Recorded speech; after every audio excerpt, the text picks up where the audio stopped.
Okay, John, so I came down to see the update on the bus from last night. Well, we have the bumper on now, and the bumper had to be moved over 2 inches because the body of the bus is off 2 inches.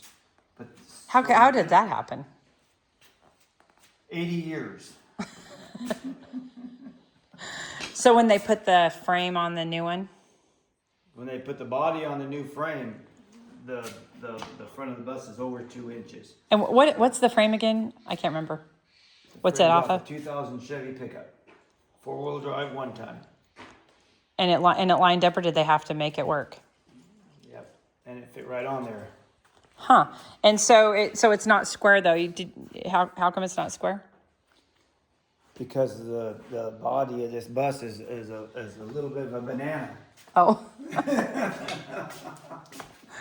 So what else did you get done? So you hooked that on there? You said temporarily because we had to order parts. We ordered parts, so I got it, but I had to put it on here anyway. So because we had to build a bracket between the bumper bracket and the frame. So what did you do? Me? I used parts from our old house that we built. And I got 2 of them going up like this. So we'll build one like this, cut one out of a piece of metal that's permanent. So it's kind of hard to see in there, but that's what you built for yesterday. So we're doing this because we're taking it over to a wedding. Yeah. And then we Over had at to figure Sisters. out. And here's the assistant, McCray, who refuses to be on camera. The reason we mounted the bumper this way and built this, to know where we have to do and what kind of bracket we got to build onto the frame, between the frame and the bumper mount. McCray, who's eating stinky cooked Brussels sprouts for breakfast. And then here's our door. And then we didn't have any weather stripping on the door, and we tried to buy weather stripping that would go for a bus, but unfortunately they don't make that. And we tried all the bus companies, and so we got, what is that? It's for rubber for a goes up the wall of a bathroom. It's base for a bathroom or a kitchen or any place you want rubber around on the floor, from the tile floor to the walls. What's the other side? That's a weather stripping. Oh, for a house. Weather stripping for a house. Wow. Whoa. Look how tight that closes. Wow. And it looks great.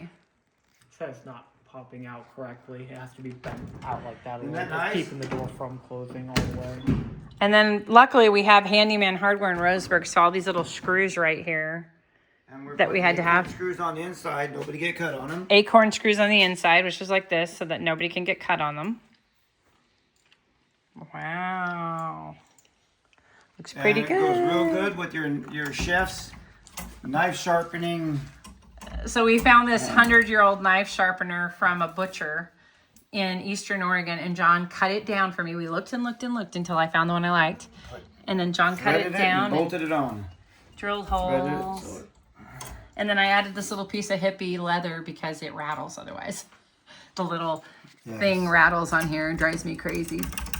And so with the leather, it doesn't do that anymore. But the most important thing is our stickers to our 2 cruises we've already made. Oh, our first cruise. And what are these big bolts here for? To bolt this seat down so when you get in a wreck, you don't fly through the window. If we get in a wreck in this bus, I'm going to be devastated. Well, But at least I guess we'll live to build another one. The floor right now. We got to bolt it to the frame. Oh, got That's it. what those do. Can you show me also what you did on the seat? Because I know you modified the seat. Because it would only go forward or backward. This was something we did this week also. First thing we put seat belts. Yes, because we never had seat belts, and while we like the freedom, we also don't want to die. Oh, I haven't seen the seat belt in the front. Hold on. Wow.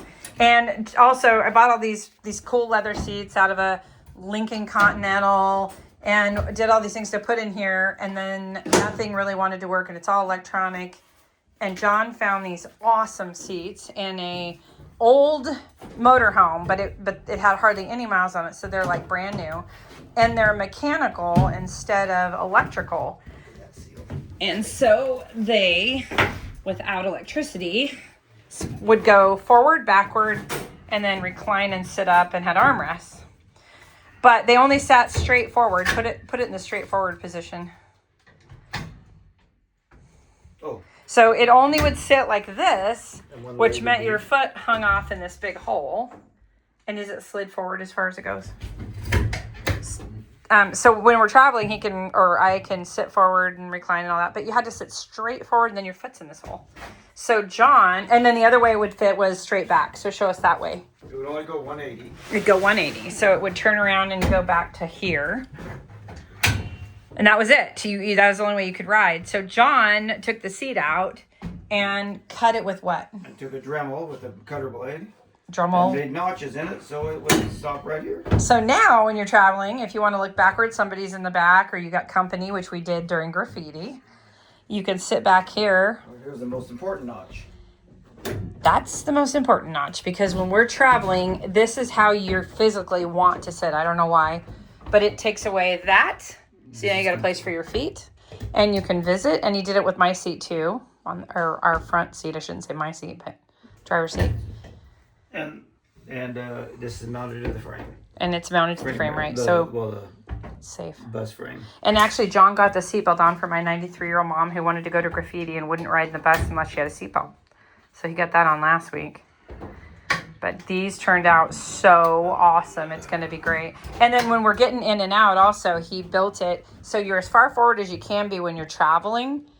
But when you're getting in and out, he can pull it straight back like this. And so now it's out of the way of the door. So your legs don't get hit, which happened numerous times before. We'd smash our toe down in that hole and somebody'd open the door and the other one wasn't paying attention. Good job, John. Can do it without ya. Here's the seats he built. And today he's putting the maple on the front. And then he's going to hinge one so that it opens and closes after he builds the box around it so we have storage.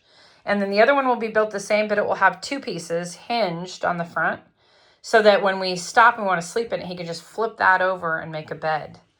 So this is where we're at now. And he's working on that today. And we're in a big rush because our oldest son is getting married and we're taking the bus over to Sisters to haul people around in. So it's going to be really fun. Okay, that's our update. Back to work, slaves. And then our son got us this magnetic gun here because I like guns. So I gotta get the tag off. Anyway, good job. He cleaned out. He's been very motivated and cleaned out his shop so he actually can work in here. And then he's got McCrae, who's really strong and enables us to do what we want. So what's your opinion of the bus? Anything happens to us? Are you keeping it going on the road? Yeah. Yeah. Totally. Yeah, totally. As long as it runs good.